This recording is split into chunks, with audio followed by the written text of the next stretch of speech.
Bonjour, bonsoir à vous tous qui nous suivez. Nous sommes dans une émission très spéciale, émission qu'on appelle Questions de jeunes. Ici, nous nous intéressons aux interrogations des jeunes, des adolescents et aussi de quelques enfants. Et nous voulons ce soir encore passer du temps pour essayer de mieux expliquer ce qu'il en est. Donc, je suis ici avec Tonton Fofonet, c'est Tengue Fofonet. Il est le responsable national des fabricants de joie ici au Togo. Bonne arrivée. Merci beaucoup. Maman, bonne arrivée. Merci. C'est Maman Odile. Elle est l'initiatrice et l'animatrice principale de l'émission Vase d'honneur. Et je suis avec une charmante demoiselle, Jifa Sogbe. Ok, ce soir, nous avons reçu une question d'une jeune adolescente. Et c'est sur cette question que nous allons essayer de réfléchir pour éclairer, pour essayer de situer et pour apporter un peu de l'eau au moulin pour toutes ces personnes qui en ont besoin. La question, c'est que pensent les gens de moi? La jeune s'interroge, que pensent les gens de moi? Jifa? Est-ce que tu t'es une fois déjà posé la question là? Oui, monsieur. Ok. Pourquoi tu te poses cette question? Concernant cette question, j'étais arrivée à un moment un peu difficile de ma vie. Par exemple, de la maison, je ne commençais pas à respecter mes parents.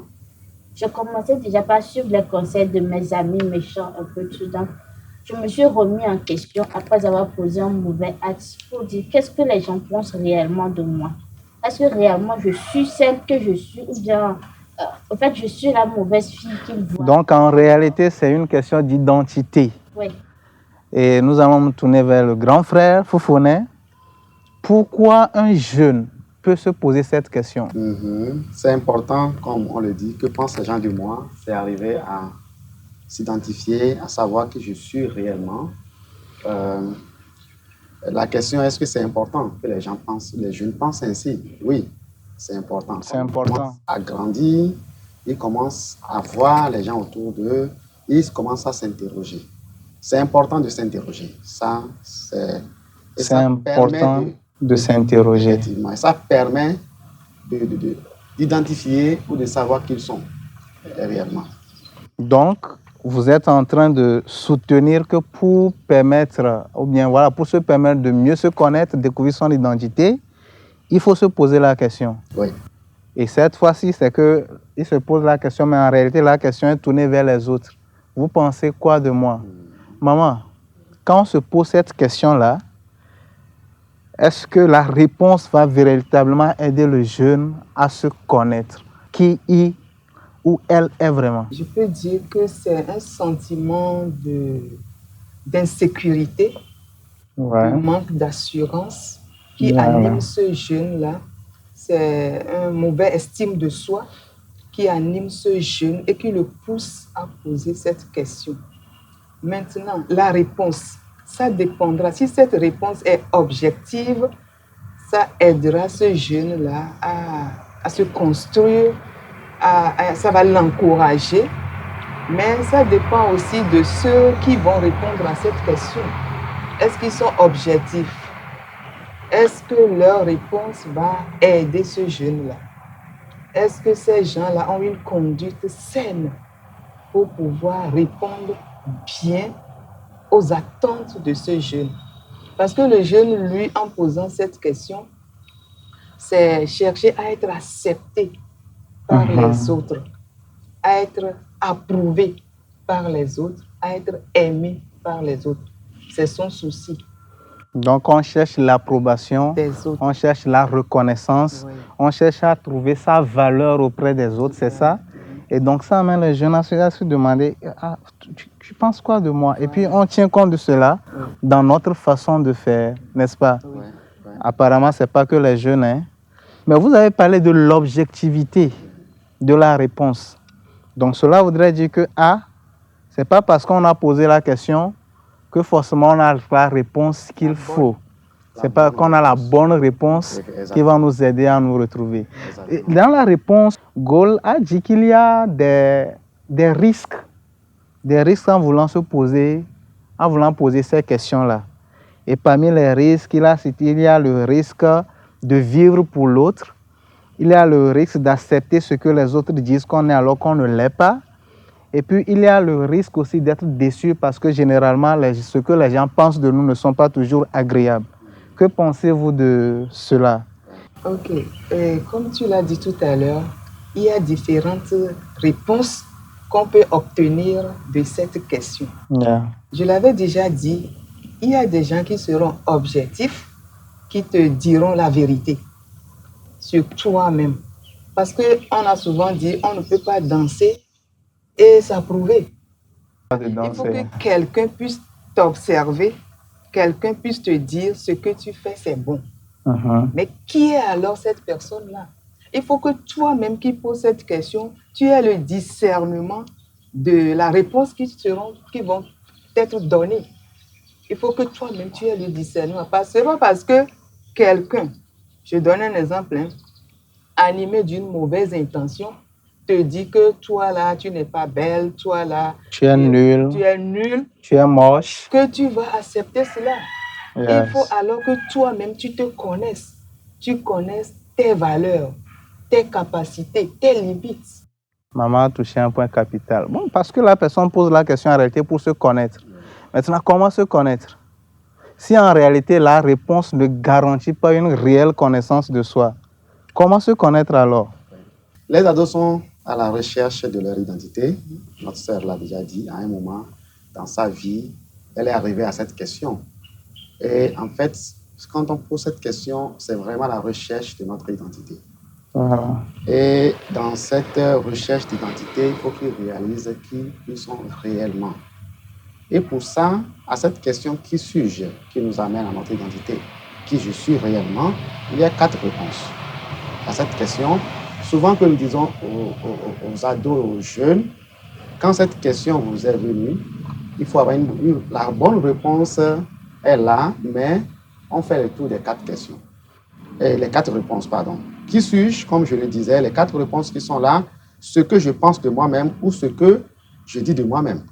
C'est aussi une réponse. Je peux dire je suis belle, je peux dire je suis nulle. Ça, c'est ce que moi-même je pense de moi-même. D'accord. Maintenant, la deuxième, c'est ce que les autres pensent ou disent de moi. C'est ce que j'attends à l'école, à l'université, à la maison, même les parents. Oui.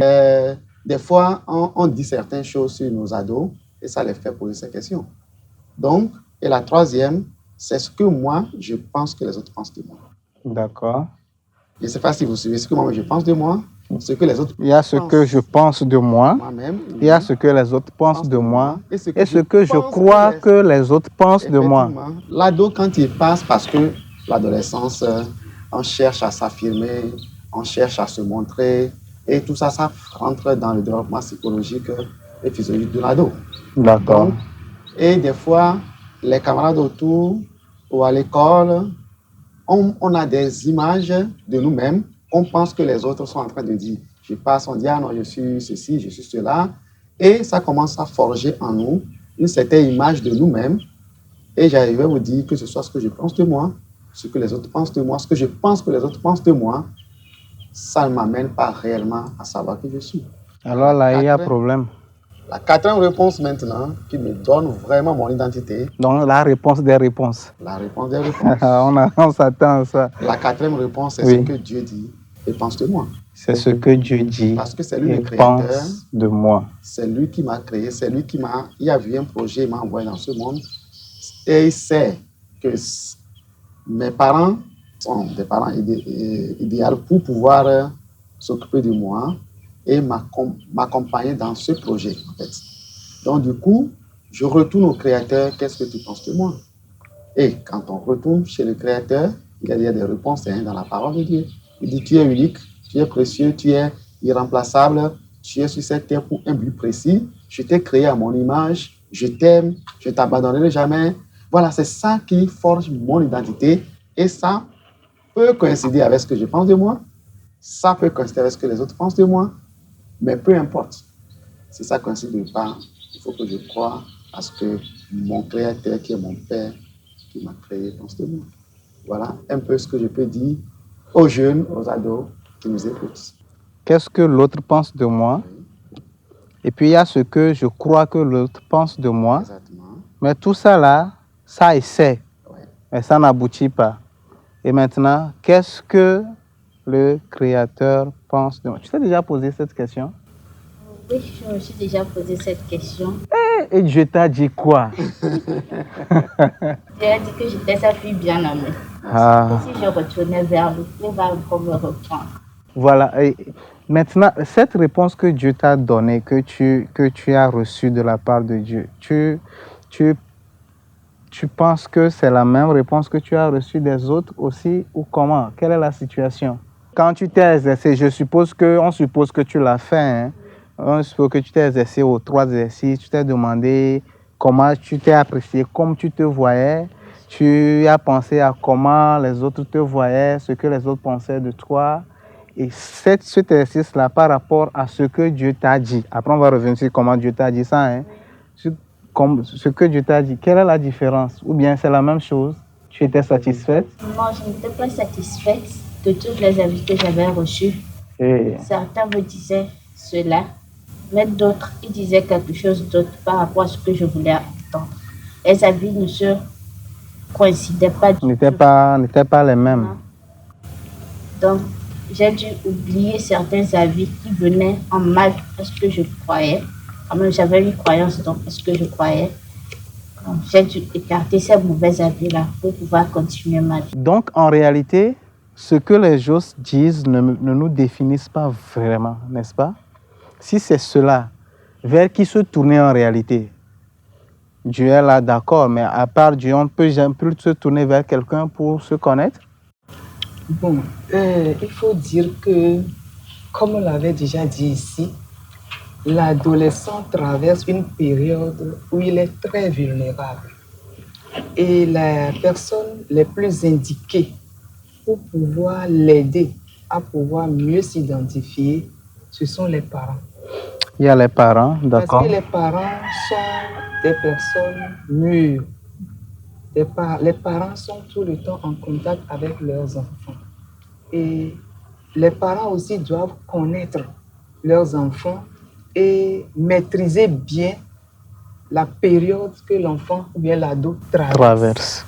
Et être bien équipé pour pouvoir l'accompagner durant cette période. Je crois que si les parents encouragent bien leurs enfants au cours de cette période, l'enfant aura un certain estime de soi, ce qui fait qu'il sera moins influencé par ses camarades. Son papa lui dit « tu as de la valeur ». La Bible l'a dit. Mais le papa prend la relève, la maman prend la relève, les parents prennent la relève, dire à leurs enfants « tu as de la valeur, Dieu t'aime, nous t'aimons aussi, tu peux y arriver, du courage ». Je crois que cet enfant-là aura une certaine confiance en soi, aura une certaine assurance qui vont l'aider de manière à ce que tout ce que les autres vont dire, je ne pense pas que ça puisse le détruire. Ça puisse avoir un effet tellement négatif sur lui, puisque il sait que son créateur l'aime, il sait que les parents aussi sont en train de l'encourager. En dehors des parents, il y a aussi les moniteurs, les enseignants, bon, son entourage. Maman, vous venez de dire quelque chose de très capital, on va pas sauter comme ça. Vous avez parlé de la responsabilité des parents vis-à-vis de leur enfant. Et je crois que c'est important, moi-même j'ai envie de le dire. Effectivement, il faut que les parents soient ceux-là même qui parlent beaucoup plus à leur enfant. Il faut qu'ils leur expriment ce qu'ils pensent qu'ils sont. Il faut qu'ils leur expriment des bonnes paroles. Mais vous avez parlé aussi des enseignants. Bon, je crois qu'il y a plusieurs enseignants qui vont nous suivre d'une façon ou d'une autre. Qu'est-ce qu'on peut dire particulièrement aux enseignants? Parce que quand l'enfant commence l'école, il passe plus de temps avec les enseignants qu'avec les parents. Qu'est-ce qu'on peut dire à l'endroit des enseignants, tonton Foufounet? C'est quand on m'appelle enseignant, ça veut dire que je dois enseigner quelque chose. Ça veut dire que je suis éducateur. Et mon rôle, c'est d'amener ces élèves qui sont sous ma responsabilité à une connaissance dans telle discipline, mais aussi à une moralité. Mais malheureusement, ce n'est pas ce que nous voyons aujourd'hui. Et nous voulons encourager les enseignants à revenir, d'accord, à leur rôle d'enseignant. Parce que si tu es enseignant et tu es éducateur, et un éducateur, son rôle, c'est d'affirmer, c'est d'encourager, oui, c'est d'amener les élèves à une, comme maman a dit, estime de soi, mais ne pas chercher à vider au même moment qu'on remplit. Une seule parole peut vider un élève ou une élève de ce que tu avais construit toute l'année, mais veillons à ce que ce qui sort de notre bouche soit contrôlé. Je crois que nous sommes vraiment à la fin. Ce que nous allons faire, c'est que rapidement, nous allons faire le tour pour les mots que vous avez à l'endroit de tous ceux qui nous écoutent, surtout les parents, tous ceux-là que je peux appeler des influenceurs. Il y a des gens qui sont influenceurs sans le savoir. Par exemple, les professeurs et les enseignants. Ce que nous avons à leur endroit. Et comme c'est une jeune adolescente qui nous a adressé cette question, qu'est-ce qu'on peut lui dire aussi directement, mais aussi à tous ces adolescents qui se posent, ou jeunes, qui se posent ces mêmes questions. Nous allons faire le tour de table. D'abord, qu'est-ce que tu veux dire à tes amis? Je vais vous dire que j'étais dans le même cas que vous. Je me suis posé cette question-là. Et la réponse, c'est pas toujours se fier à ce que les gens disent de nous. Mais la meilleure des réponses, c'est se tourner vers Dieu. Si tu sais que tu es quelqu'un de meilleur, et aussi il faut te calquer quelque chose dans la tête. Il ne faut pas te dire que tu es mauvais en soi. Il faut te dire que tu es la meilleure version de toi-même. Il ne faut pas laisser ce que les autres disent t'influencer en mal. Donc c'est ce que je peux leur dire. Merci beaucoup, maman. Si Dieu a permis qu'ils soient sur cette terre, c'est parce qu'il a une mission pour eux et il les aime beaucoup. Donc qu'ils sachent que Dieu les approuve, Dieu les aime tels qu'ils sont. Mais à l'endroit des parents, je voudrais leur dire leur responsabilité vis-à-vis dans la vie de leurs enfants. Ils sont toujours enfants, ils sont adolescents, ils sont jeunes. Ils ont toujours besoin de leurs parents, de l'encouragement de leurs parents pour pouvoir devenir des jeunes ou bien des adultes responsables. Donc, que les parents aient de l'empathie pour leurs enfants, essaient de les comprendre, que les parents sachent qu'eux aussi, ils avaient été jeunes, adolescents, qu'ils se souviennent de comment eux, ils ont passé leur adolescence pour pouvoir mieux comprendre, écouter, aider leurs enfants à passer cette étape de leur vie. Merci. Tonton Foufonet, comment amener quelqu'un à savoir ce que Dieu pense vraiment de lui? Comment il peut savoir? Alors, donc, chers jeunes, chers ados, ce que j'aimerais dire, c'est sûr que vous continuez à se découvrir et vous avez besoin que quelqu'un vous affirme. Là, je retourne directement parents d'abord avant de revenir sur Dieu. Okay.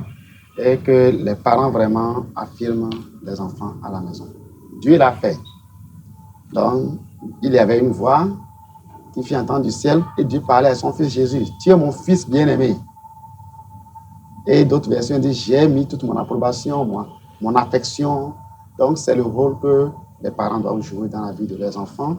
Et maintenant, pour savoir réellement qui on est, comme on l'avait déjà dit, c'est de retourner à tout ce que la parole de Dieu dit sur moi. Tu es aimé, tu es apprécié, tu as de la valeur, Dieu t'aime tel que tu es. Il a payé un grand prix pour toi en envoyant Jésus, c'est pour toi qu'il l'a fait. Donc, pour que tu sois qui tu es. Donc, accepte ces paroles de Dieu dans ta vie et ça va t'aider à se découvrir. Peu importe ce que les gens disent de toi, peu importe ce que les gens pensent de toi, mais tu es précieux, tu es unique, tu es irremplaçable. Tu es spécial. Nous allons faire le tour, vous pouvez vous connaître par l'aide d'autrui. Et la meilleure connaissance vient de Dieu. Et sachez qu'il y a des personnes qu'il faut consulter. En même temps, il y a des personnes qu'on n'a même pas besoin d'écouter. Nous sommes avisés et nous espérons vraiment que cette émission, les quelques réponses que nous avons apportées vous feront du bien. Nous sommes accessibles à tout moment. Merci beaucoup et à la prochaine.